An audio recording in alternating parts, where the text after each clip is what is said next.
বুঝিনি আজকে। ও ঋতিকা, এদিকে আসো। কি আনছো আজকে?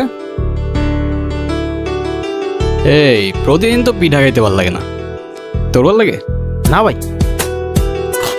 শোনো, তোমার মাকে বলবা আলুর পরোটা বানাই দিতে, ঠিক আছে?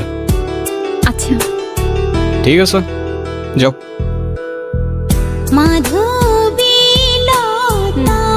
আপনার নাম কি? আলতাফ।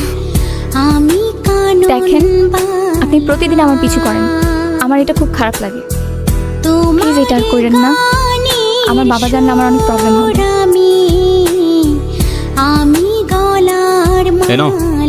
প্যারা নিও না, পিছু করবো না আর।